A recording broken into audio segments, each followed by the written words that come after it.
महाराज जी, 6 गोस्वामियों में एक गोस्वामी श्री रघुनाथ दास जी, बहुत सुंदर चर्चा है, ध्यान पूर्वक सुनियो।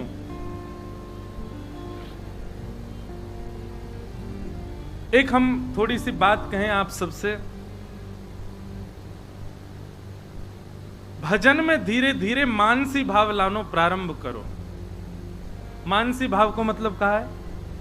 आपके जो आराध्य ठाकुर जी हैं, जिनकी भी आप सेवा करते हैं, चाहे लड्डू गोपाल हैं, त्रिमंगलली ठाकुर जी हमारे गिरधर गोपाल हैं, जो भी आपके सेवा के अर्चावतार आपके ठाकुर जी हैं, उनको श्रृंगार करके, भोग पधरा के, आरती पूजन वंदन करके, और फिर उनकी छवि को ही नेत्रबंद करके अपने हृदय में एक कुंज बनाओ, और वह कुंज में ठाकुर जी को विराजमान करके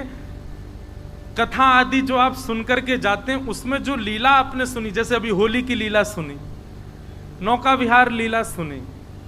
गोवर्धन धारण लीला सुनी, जल क्रीड़ा सुनी, मान लीला सुनी, ऐसे लीलाएं सुनकर के केवल खुश हो जाने से काम नहीं चले।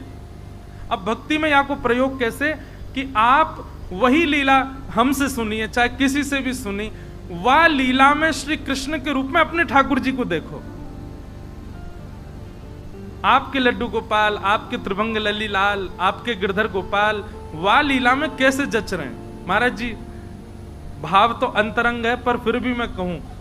जो भी लीला, जो भी पद गाए जामे व्यासपीठ से, वहां में श्री कृष्ण की छवि जो भी मैं वर्णन करूं, मैं अपने लाल जी को ही देखूं। कटाक्ष नेत्र हैं, नेक्सी सी नासिका है, मधुर मुस्कान है, गोल गोल से गोलगप्पा से इनके गाल हैं, ऐसे मधुर से लड़ुआ से उनको मोहे, छोटे से भुजा, छोटे से हाथ, नेक्से से लाला, फिरकनी जैसे घूम रहे हैं रास में। बहनी पीछे को चल रही है, पटका यहां को झूल रहे हो, ऐसो चिंतन करके जब वाणी से कही जाए व्यासपीठ से, तभी सुख मिले बोलवे में। और केवल कहवे की नहीं, मैं कथा कोई की सुनूं भी हूं, तो कोई लीला अगर सुना रहे हैं, पूज्य हमारे महाराज जी सुना रहे हो, हमारे पिताजी सुना रहे हो, तो वह लीला को भी चिंतन